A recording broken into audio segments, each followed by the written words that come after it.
Maka dayah yang laginya rupanya adalah tempat untuk melestarikan warisan Rasulullah. Sebab dalam hadis Rasulullah hanya mewarisi dinar, Rasulullah hanya mewarisi dirham, tapi Rasulullah hanya mewarisi ilmu. Dayah adalah tempat untuk menjaga dan mengabadikan warisan Rasulullah. Maka orang yang cinta ke dayah, cinta ke ilmu, berarti dia cinta kepada warisan Rasulullah.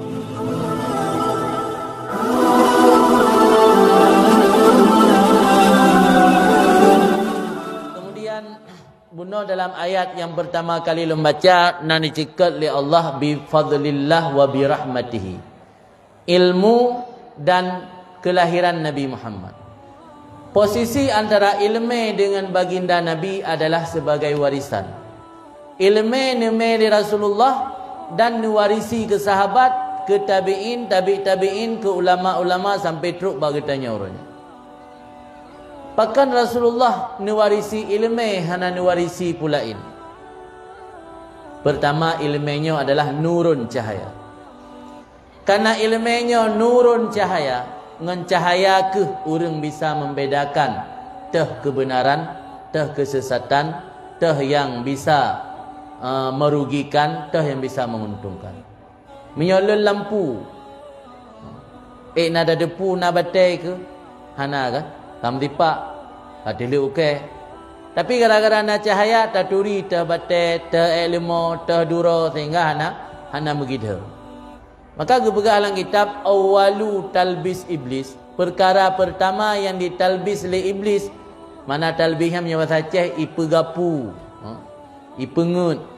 Perkara pertama yang ditalbis, itipai oleh iblis supaya manusianya menjauhi perkara tersebut adalah ilmu. Program utama iblis menjauhkan manusia daripada ilmu.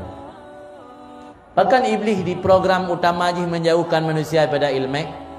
Karena dengan hana ilmu, iblis akan gampang menggoda manusia kepada mana yang dia suka. Tanya hana cahaya, yang dihu aja. Kai pegah kena tunong, aku tunong. Kai pegah ke dia baru. Hana cahaya baru ada. Tuna sente baru ada. Dengar apa agak. Taluh juga ada. Maka tanya yang hana ilmu, nya ibarat orang gada cahaya. Orang yang gada cahaya gampang digoda oleh iblis. Maka pegah oleh Imam Sayuti, orang yang membiarkan diri dalam kebodohan berarti membuka pintu secara lebar untuk masuk iblis menggoda orang tersebut. Memang kerana ilmu yang goda oleh igoda. Cuma pegah dalam kitab, orang nak ilmu, iblis untuk digoda payah dengan musarakah. Musarakah ke musabakah. Musarakah punya bahasa tanya payah icu-cu watai. Iblis punya goda orang alim payah icuri-curi kesempatan. Diminta peluang, dicari kesempatan untuk diperdaya orang yang nak ilmu. Tapi punya orang hana ilmu, iblis gampang bak digoda. Karena hana penerang, hana cahaya baru. Maka dayah yang laginya rupanya adalah tempat untuk melestarikan warisan Rasulullah.